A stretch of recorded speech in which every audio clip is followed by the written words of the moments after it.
Ce journal vous est offert par le FPI, Fonds de promotion de l'industrie, votre partenaire privilégié pour la réussite de vos projets.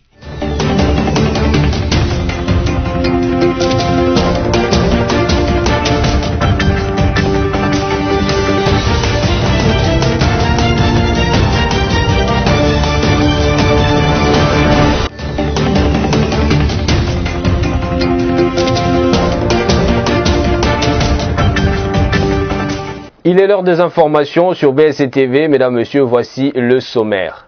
Depuis le début de la pandémie du Covid-19 en RDC, le pays compte désormais 1102 cas enregistrés, dont 1032 à Kinshasa, à en croire le dernier bulletin du secrétariat technique du comité multisectoriel de riposte contre le Covid-19.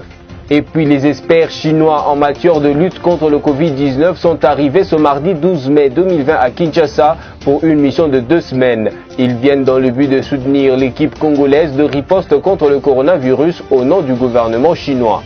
Enfin, le Fonds de promotion de l'industrie FPI a visité samedi 9 mai le projet de transformation laitière et de relance de Mouloumé-Mounene en territoire de Kabaré au sud Kivu. Ces projets étaient exécutés par le comité d'autopromotion à la base CAB en sigle dans le cadre du programme d'urgence de 100 premiers jours du président de la République.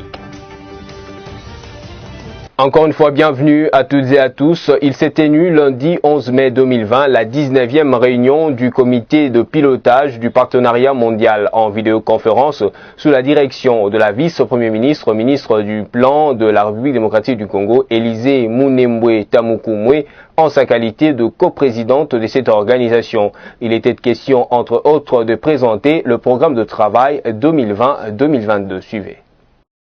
La vice-premier ministre, ministre du Plan, Élisée Mounembwe Tamukumwe, a présidé lundi 11 mai 2020 en vidéoconférence la 19e réunion du comité de pilotage du partenariat mondial.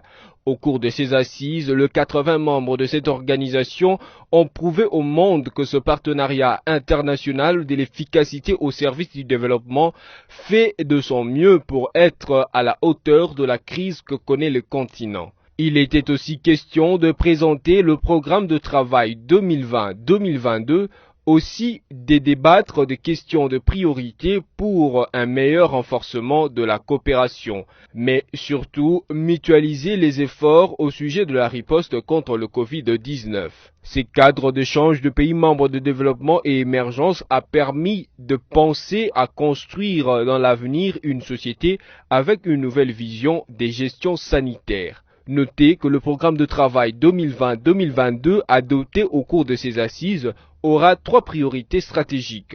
Poursuivre l'efficacité du développement pour l'agenda 2030, construire de meilleurs partenariats et enfin faire les suivis au service de l'action. Vous l'avez suivi au sommaire, coronavirus en République démocratique du Congo, la barre de 1000 cas est largement dépassée. On compte au total 1102 cas testés positifs sur l'ensemble du territoire national et 1032 cas pour la capitale Kinshasa selon le secrétariat technique du comité multisectoriel de riposte contre le Covid-19. Merveille Bavabeba, il nous donne les détails. La République démocratique du Congo a enregistré 78 nouveaux cas confirmés au coronavirus, rapporte le 49e bulletin du secrétariat technique du comité multisectoriel de la lutte contre la pandémie à Covid-19 du lundi 11 mai 2020. Parmi ces nouveaux cas, 62 ont été enregistrés à Kinshasa et 16 autres dans la province du Congo central, dont 3 personnes ayant perdu la vie. Le bilan indique 44 décès au total, 461 cas sont en cours d'investigation et 747 personnes sont en bonne évolution, à en croire le même document. La capitale congolaise, qui reste l'épicentre de la maladie, avec un taux de 93,6%, c'est la zone de santé du quartier Binzaozone de la commune de Ngaliema, qui a enregistré plus de décès avec 8 cas, suivi de la Gombe, 6 cas, Binza Météo, 5, la commune de Lemba, 3 cas, ainsi que la commune de Limete, qui compte 2 cas de décès. Le Congo central, deuxième province la plus touchée depuis le 10 mars dernier, date de la déclaration de la pandémie en RDC, et compte à ces jours 45 cas confirmés, suivis du Haut-Katanga, 10 cas, le Nord et le Sud Kivu avec respectivement 8 et 4 cas, l'Ituri 2 cas et le Kwilu qui compte actuellement 1 cas. Notons qu'une équipe chinoise est à Kinshasa pour un partage des compétences et la formation des équipes médicales chinoises déjà à Kinshasa dans le but d'aider les autorités sanitaires à renforcer la capacité de prévention et du contrôle de ces fléaux du siècle. Toujours dans le même cadre, une délégation des experts médecins chinois venue à Kinshasa ce mardi 12 mai 2020 pour aider la République démocratique du Congo dans la riposte contre cette maladie et à l'initiative du gouvernement congolais. Il s'agit là d'un soutien supplémentaire du peuple chinois au peuple congolais. Ce reportage est signé Espérance Louvonou. 12 experts médicaux chinois ont foulé le sol congolais mardi 12 mai 2020 pour aider à la République démocratique du Congo dans la riposte contre la pandémie à Covid-19. Et c'est là à l'initiative du gouvernement congolais. Ces derniers ont 3 missions à accomplir à Kinshasa. La première est celle de présenter les méthodes de pratique chinoises.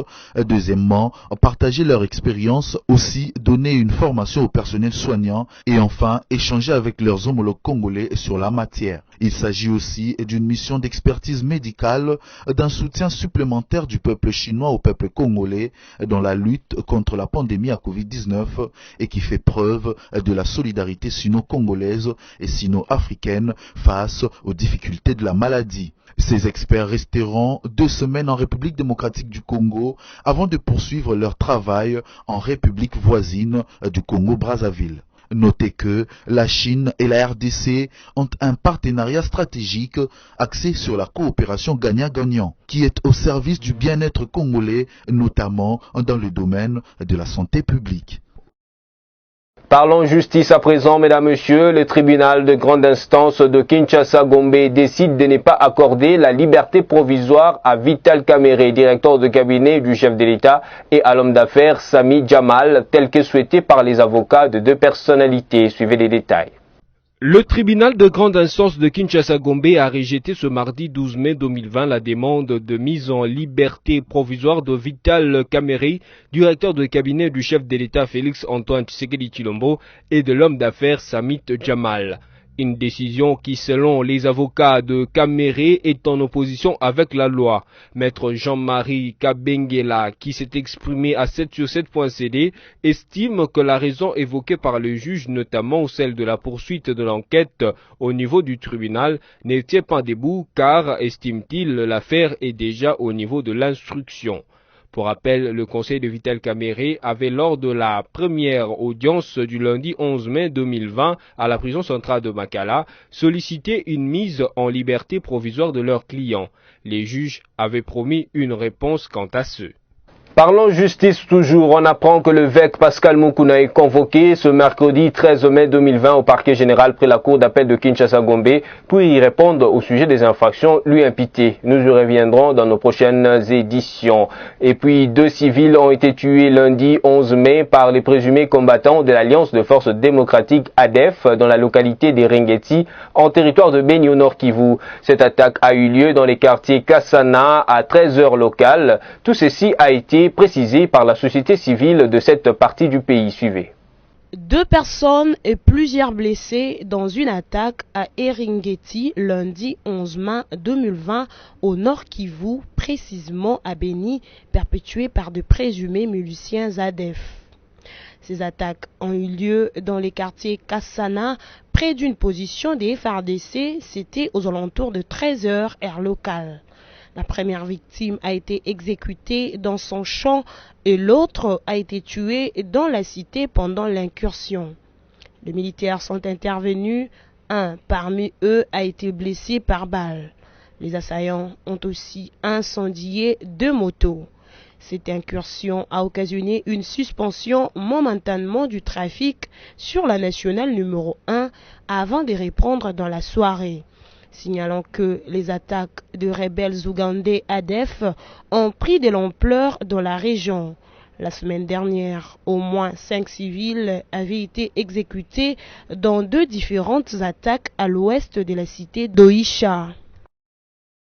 Plus de 500 maisons incendiées dans une double attaque attribuée à la milice Kodeko à Mahagi dans la province d'Elituri. Du dimanche 10 au lundi 11 mai, les localités d'Azu, Djoupayamou et Pakenge ont été sous le feu. Christelle Genda. Plus de 500 maisons incendiées dans une double attaque attribuée à la milice Codeco à Mahagi dans la nuit du dimanche au lundi 11 mai 2020. Les localités d'Azu, Djoupaniamou et Pakenge, situées dans les territoires de Mahagi en Ituri, ont été sous les feux. Deux attaques attribuées à la milice Codeco, coopérative pour le développement du Congo, se sont multipliées pendant plusieurs heures dans cette partie de la RDC. Au cours de leur forfait, indiquent de sources dans la région à Isi-Kivu, plus de 500 maisons ont été incendiées, y compris dans les villages voisins de Pakenge. Dans leur passage, les miliciens ont aussi tué 2 personnes et blessé 4 autres. Rappelons que ces attaques meurtrières interviennent alors qu'une délégation gouvernementale de l'Ituri séjourne à Mahagi afin d'évaluer la situation socio-sécuritaire et tenter d'apporter une paix durable et une coexistence pacifique entre les communautés locales. Le commissaire supérieur Crispin Doagli, commandant de la police nationale congolaise Mahagi, a précisé que des forces loyalistes ont intervenu à Muscle afin de déjouer le pire de ces assaillants. Il a également confirmé que la situation est sous contrôle dans la région après ce mouvement de tension qui a causé un déplacement massif de la population. Parlons société à présent. Le trafic est coupé sur le tronçon routier d'Uvira-Mboko, groupement des Babungwe, secteur de Tanganyika, dans les territoires de Fizi, suite à la montée des eaux du lac Tanganyika et à un éboulement de terre à Suima, aujourd'hui 12 mai 2020. Suivez les détails avec nos correspondants depuis le Sud Kivu. Le trafic est coupé sur le tronçon routier d'Uvira-Mboko, groupement de Babungwe, secteur du Tanganyika en territoire de Fizi, suite à la montée des eaux du lac Tanganyika et un éboulement de terre à Suimi aujourd'hui 12 mai 2020. Selon des sources, les eaux du lac ont déjà inondé la chaussée de la route nationale numéro 5 des Pemba à Luanga, située à plus ou moins 25 km au sud de la ville d'Uvira. Le conducteur de moto et leurs clients sont obligés de prendre les pirogues pour contourner l'obstacle. Les camions de marchandises et d'autres engins qui partent d'Uvira vers les autres localités sont bloqués de part et d'autre. Cette catastrophe naturelle, si elle persiste, risque d'affecter l'économie de la province du Sud Kivu et ses environs. Présentement, le seul moyen pour arriver en sécurité à Baraka est de passer par la voie lacustre. Le trafic routier a repris après le travaux effectué dans les tunnels Bel Air dans la ville de Lubumbashi dans la province du Haut-Katanga. Le gouverneur de cette province, Jacques Kabula Katwe, a réussi par ce travaux mettre fin aux difficultés auxquelles faisaient face les usagers de cette route. Suivez les détails. Ça roule déjà sous le tunnel Bel Air après un mois de travaux de réhabilitation totale de la chaussée et du débouchage de tous les collecteurs à partir du rond-point 24 heures jusqu'à la rivière Naviundu. L'accès au centre-ville de Lubumbashi est désormais aisé pour les habitants des communes de Kampemba, Roachi et annexes qui voient leur cauchemar s'envoler grâce aux travaux initiés par le gouverneur Jacques Kabula Katwe. Pendant des lustres, le tunnel Bel Air a été le ventre mou de la circulation dans la capitale du cuivre. Aux heures de pointe, les usagers allant dans les deux sens pouvaient y passer entre 3 et 4 heures. Le troisième gouverneur élu du Haut-Katanga a donc réussi par ses travaux en profondeur à mettre un terme à ce chemin de croix et les usagers ne boudent pas leur plaisir. C'est une très bonne chose et nous remercions vraiment les autorités pour ça.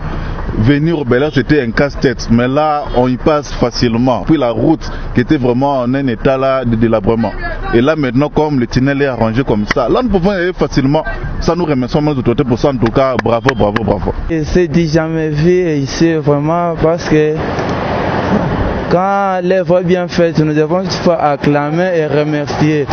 Et puis, nous demandons au gouverneur de continuer avec la même allure. Oui, c'est quelqu'un encouragé. C'est quelqu'un encouragé pour ne pas polémiquer là-dessus. Il fait un bon travail. Et bien, on est quand même le travail qu'il fait, ça va durer. Là, vraiment, ça promet. C'est quelqu'un encouragé vraiment. Aoumela, Wandani, Aoumela vraiment. Pendant ce temps, les travaux se poursuivent à 2 niveaux. Le trottoir droit, à partir du centre-ville, est en plein aménagement et sera bétonné comme l'autre du côté gauche. L'entreprise Rulco, sous la supervision de l'Office des voiries et drainage, s'affaire à moderniser la chaussée de Kasenga. Elle sera élargie du rond-point Bakoa jusqu'à la Roachi. Je voulais également annoncer au sommaire, le Fonds de promotion de l'industrie FPI a visité samedi 9 mai 2020 le projet de transformation laitière et de relance au Mouleme-Mounene en territoire de Kabaré au Sud Kivu. Ces projets est effectué dans le cadre du programme d'urgence de 100 premiers jours du chef de l'État Félix Antoine Tshisekedi Tshilombo. Ces projets prennent en compte le levage des bovins à la ferme d'Ikungu à Mouleme-Mounene, située à 47 km de la ville de Bukavu, la réhabilitation du tronçon routier Bogobe-Ikungu de 33 km, le travaux de pâturage, l'achat d'une unité de transformation du lait avec une capacité de production de 200 litres par jour. Grâce à cette machine, la ferme produit 1200 litres de lait par semaine, fait savoir le responsable de CAB, Pascal Bagenda.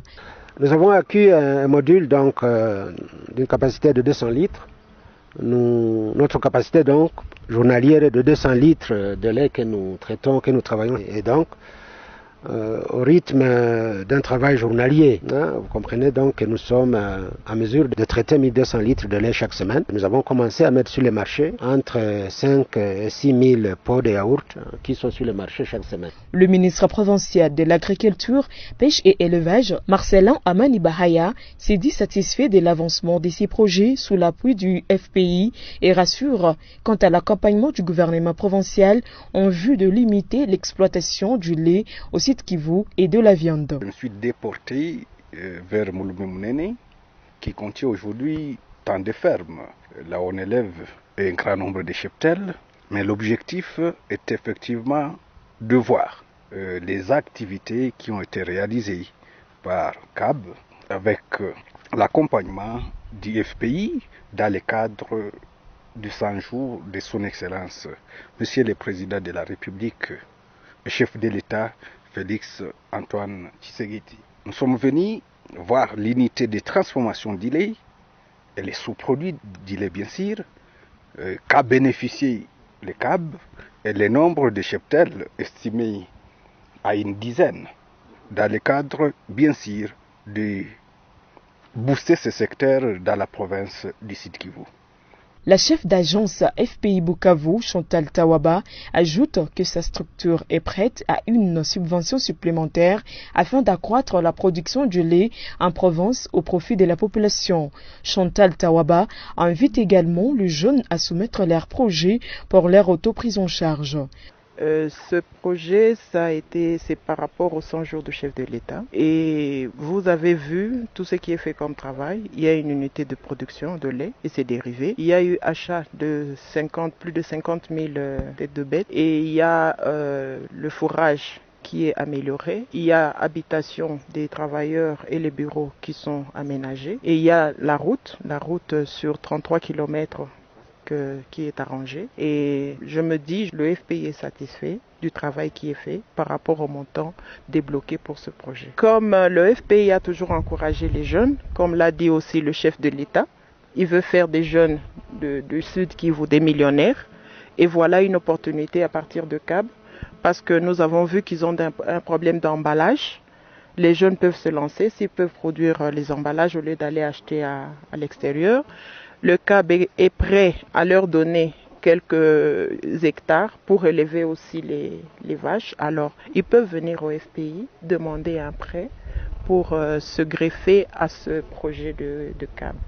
Notez que la ferme des Mouleme-Mounene est opérationnelle depuis 1948 au site Kivu et la première exploitation des CAB remonte de 1987. Mesdames, Messieurs, ce journal est terminé. En voici le rappel de principaux titres. Depuis le début de la pandémie du Covid-19 en RDC, le pays compte désormais 1102 cas enregistrés, dont 1032 à Kinshasa, a encore le dernier bulletin du secrétariat technique du comité multisectoriel de riposte contre le Covid-19.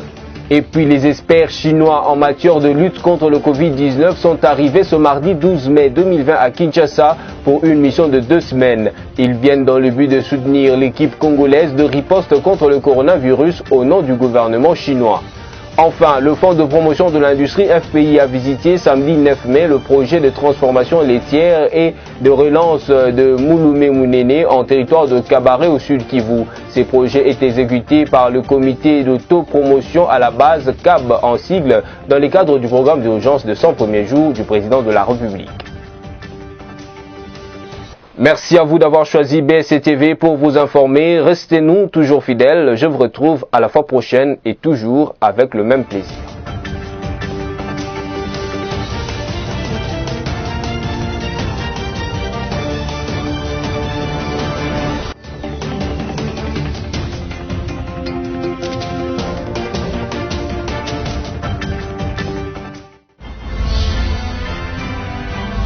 Ce journal vous a été offert par le FPI, Fonds des promotions de l'industrie, votre partenaire privilégié pour la réussite de vos projets.